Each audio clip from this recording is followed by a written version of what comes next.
Today's June 16th, 2015, and Stu asked me, are you going to make a video? There's a lot of things going on, and I'm like, no. Thursday, I'll make a regular update report, but then I realized there's a lot going on here. I can go ahead and make a video right now. Appreciate your support, Stu. Um, this story coming out, submitted by Christine, Lisa Haven, and this story about going dark. Is the sun going dark? The Daily Mail, is the sun going dark? Yes, the sun's going dark. These coronal holes, they're getting bigger. They come and they go, they come and they go, but the black star now is getting in near proximity. And what that means is, see if I can open this up just a little bit for you. The black star is going to be it's coming in across this way, and Earth is going to outside orbit position over here, August the 16th. So we're moving faster than the black star is coming inward. We're still moving faster. That means that the magnetic portal connection between the black star and the Earth is growing right now. It's lengthening. So that's why Earth is receiving less electromagnetism now until August 15th. After August the 15th, when we get on around here, right about in this position, you see we're going to be in a 90-degree angle relative to the black star. And then we're going to orbit. When we come into this area right here, we're going to be coming right into its headlights where it's coming into perihelion. You see? So during this period right here, we're no longer outpacing it. It's coming, the magnetic portal connection is shortening based upon black star inbound velocity. Okay, so Jade Helm plays a very important role in this because they're getting ready for a gigantic event that's going to take place out west. When the next Earth change uptick period begins, October the 15th, it's going to be a pair of big sevens, about a week apart, to take place there. It's in the chart every year at this time. It's a jolt value for the sevens. There's jolt values for every category. This is when we get our jolt on either end of the orbit here. And when we're moving through this is when Jade Helm is happening, right from back here, when we swing around outside orbit. The 1 month before and 1 month after outside orbit position is when Jade Helm is. But when we get to September the 23rd, let me show you something. Let me show you. Okay, if you can see it on your screen, this is the Virgo constellation. Relative to the sun, the black star is right between the feet of Virgo. Okay, that's where it was on April the 25th relative to Earth because we were in alignment. That's when the alignment date was with the 7.8 Nepal quake. But then you see, we're moving left between the two stars. So as we move this way, see it? Let me get back this up. At the alignment, you see April the 25th. That's pointing at. You see how it's pointing at the feet of Virgo? See that? Because relative to the sun, that's where it is. Now, as we go this way, 6,000 miles per hour, the black star appears to be backing up. It's retrograding. Okay, so let me get you back over to this program. If you can see here, when the retrograde process, the black star is going to back up into here, and then it's going to pass through the womb of Virgo again as we're going backwards. Now, whenever we get to August the 17th, this retrograde going back into the womb, if you will, of the black star is taking place now. The black star is going to be here on August the 15th in the head of Virgo. And what you're looking at here is an immaculate conception scenario. And I mentioned that before, Harold Baldwin Percival. Do you understand the lunar germs and the solar germ that hook together? This is the path that they take. But then you have a second birth, and at August the 15th, the black star is going to start moving back this way.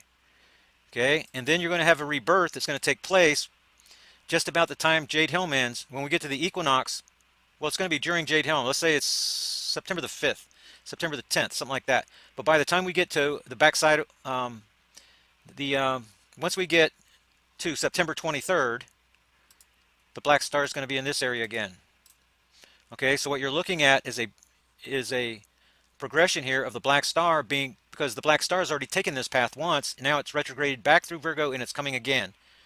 Okay, so the Jade Helm exercises are in alignment with this celestial event that for the black star, this is where it's at. It's in Virgo right now, moving back and forth. It's actually moving towards Libra, but because of the way we're moving in orbit, that's the way it appears. This is the celestial coordinates of where I'm showing you the celestial stuff, not the stuff from the sun. If we were going relative to the sun, the black star would just progressively move left in the orbit diagram. It's because of Earth orbit around the sun again. So let's see here. If we get back over to this story, these holes are forming because the magnetic portal connection between the black star, and the sun is getting shorter and shorter with each orbit cycle. So the reason that the solar cycle 24 flatlined in 2011 is because of nearing black star proximity. It's siphoning additional electromagnetism from the sun and redirecting it to the other planets through a secondary set of magnetic portal connections. So the sun and the black star are like octopus. They have arms that reach out and power the magnetospheres of the planets, but the driver, the source of that electromagnetism is the sun. The black star has no core to generate, but it does have a planetary relationship with the sun and a star-to-star magnetic portal connection. That's what's causing the problem. So that's at the alignment. That's why we had our flares. When you back the Earth up to April the 25th, we pass between the two stars. The Earth is dragging a black star Earth magnetic portal connection and a sun Earth magnetic portal connection through the sun black star connection. So as we're going through, after we pass, then you get the cross-firing on either side. Portal to portal cross-firing. You get sprite formations here, but it's not from a cloud up into the magnetosphere. It's from portal to portal. They get too close together like electric wires, and there's not enough insulation. They get sparking that goes across. That's the cross-firing that I'm telling you about. And it happens, very predictive. It's very predictable. That's why I'm the only one that predicted X-class flares following this event. Now when we come back around to the backside, we're going to go outside orbit position, but when we come on around in December, just about in this position, it happens later. Because the way that we're pulling this black star Earth magnetic portal connection, see behind the sun, it happens later for some reason. But leading up to December 1st, we're going to have some, this is the kill shot time, right? It's after the convergence of the magnetic portal connections, they cross and then they start to diverge. The best opportunity for that kill shot is after the backside alignment. So it's going to be, let's say December the 3rd, about December the 3rd or 4th or 5th. That's when we have the best opportunity for a kill shot.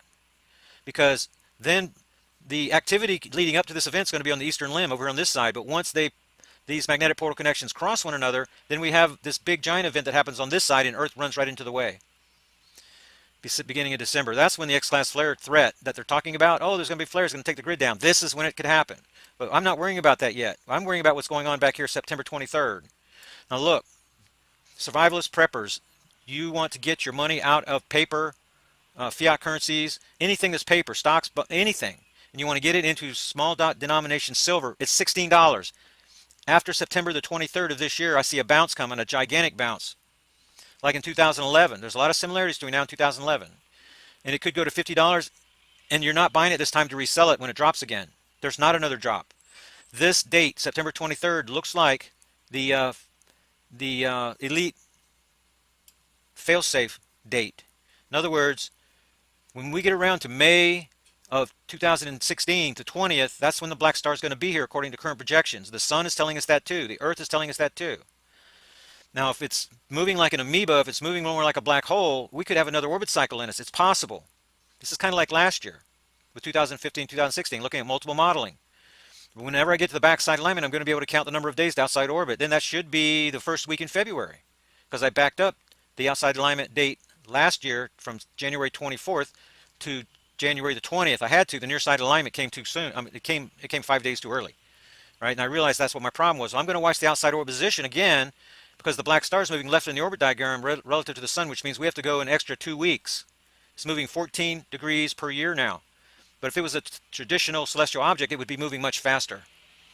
So this is an anomalous object. You say, well, it's got to reach perihelion, it's got to increase velocity, a certain amount according, to the laws of physics. But this thing is not obeying the law of physics, right? So I'm warning you about May the 16th, 2016. And the fact that we appear to be coming up to the failsafe when the Earth is in this position right here, September the 23rd at the equinox. Okay? So Jade-Helm ends a week earlier, but I think this Jade-Helm stuff is a precursor for the Earth changes, because remember, August the 15th is whenever they're going to kick off again. It'll be a little bitty pause, but then, bam!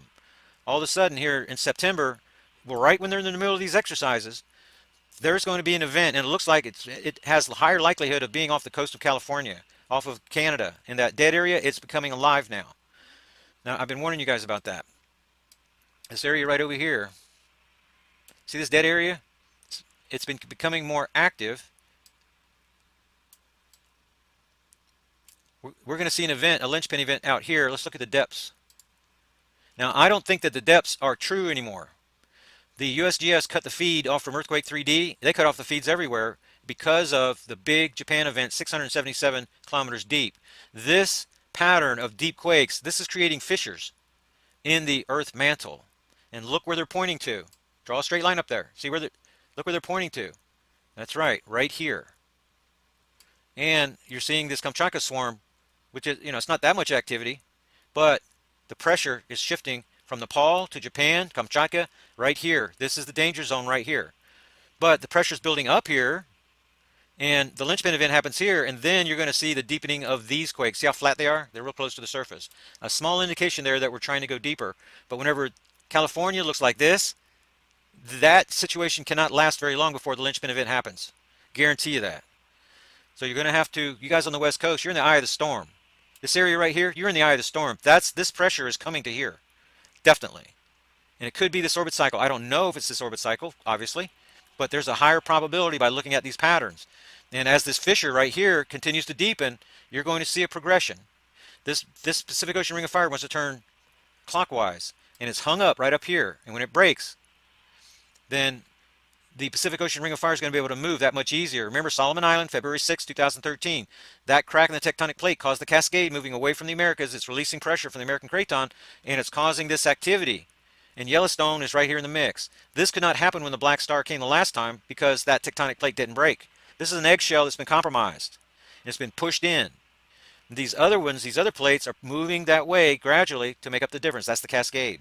This uptick in activity is going to happen. It's just a matter of when now. Because of the wargaming over here, I'm thinking they know something.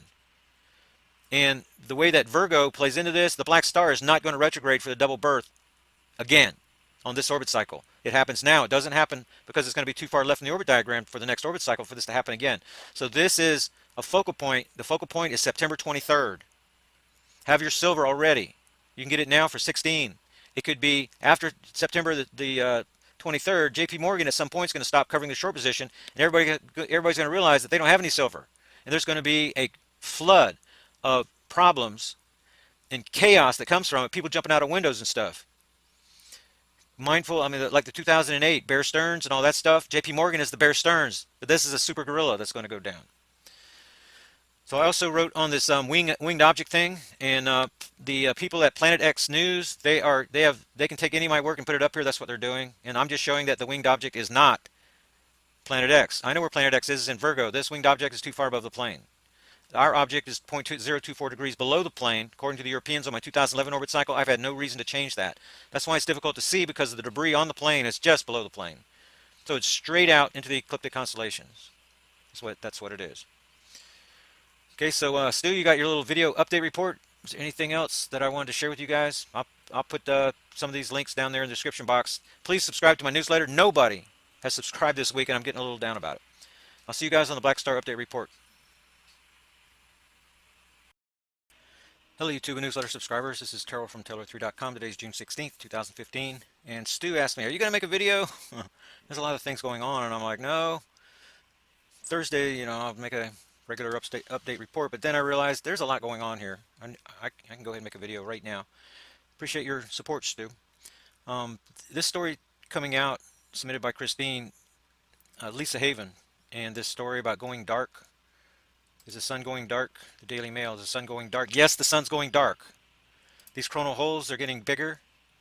They come and they go, they come and they go, but the Black Star now is getting in near proximity. And what that means is, see if I can open this up just a little bit for you.